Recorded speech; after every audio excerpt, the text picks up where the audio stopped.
Professore Pezzini, oggi Upgrade Naro, ultimo appuntamento, l'agenda dell'Unione Europea ha la cultura al centro per la crescita degli Stati membri, ma dei giovani, dell'educazione e della scuola.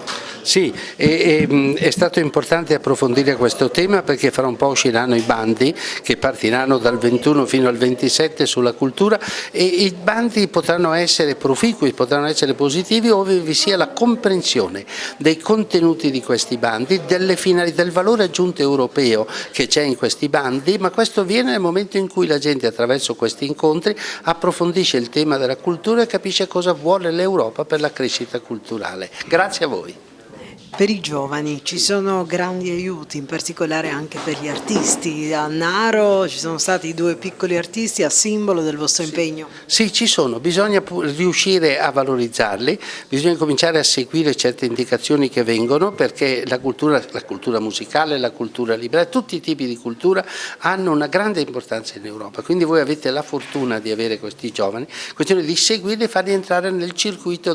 Esiste anche l'orchestra europea dove quelli in gamma poi vengono presi, loro domani possono chiedere di entrare nell'orchestra europea e quindi suonare proprio quello che è l'inno europeo e tutto il resto, sono cose che possiamo vedere nel futuro, grazie al sindaco di Naro che organizza queste cose legate all'Europa. Sindaco Brandara, Upgrade Naro giunto al suo ultimo appuntamento con grande attenzione dell'Europa alla cultura. Questa sera si è parlato tanto di cultura e di turismo, lo ha fatto il professore Pezzini.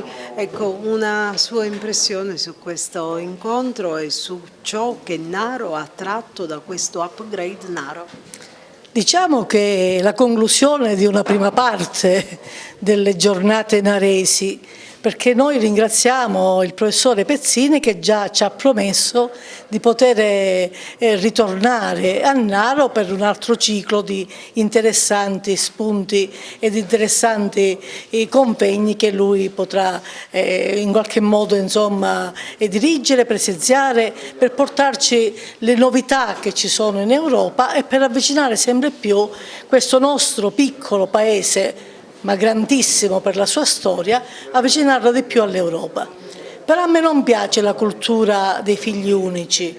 Io invece faccio un invito ai miei colleghi sindaci della provincia di Agrigento, o in ogni caso quelli che sono più vicini a noi, come anche territorialmente voglio dire, pensiamola una cosa importante che possa vederci tutti insieme a presentare qualche progetto di tipo europeo che, come tutti sappiamo, avrebbe anche più, tra virgolette, fortuna di essere finanziato, perché se non stiamo al passo con i tempi non abbiamo fatto niente. E poi noi, voi sapete, la nostra è la terra di Piero Barone, un'eccellenza, una star mondiale, almeno fino adesso, ma io parlo narese in questo momento. E poi abbiamo la piccola Magda Cacciatore che si è classificata prima nel Cantagiro Junior, quindi la nostra è veramente una terra di artisti. Io devo dire, e poi torno a loro, io devo dire che una grande attenzione insieme con l'assessore dottore Vincenzo Cavaleri riserveremo a quella che è l'arte in tutte le sue forme, dallo street art alle cose ben più importanti, cioè più importanti, non ben più importanti. Quindi per noi sarà assolutamente importante raggiungere alcuni risultati. Poi io lo scorso anno, appena insediata, ho avuto il piacere di sentire questi 2 capolavori, devo dire me ne sono innamorata, ormai c'è un rapporto splendido, poi ci salutiamo con i nostri nomi, c'è un rapporto splendido e io auguro loro di diventare come il nostro Piero delle star mondiali. Tu sei? Mirko con la K, Valerio con la L, Maria Grazia con la M. Ciao!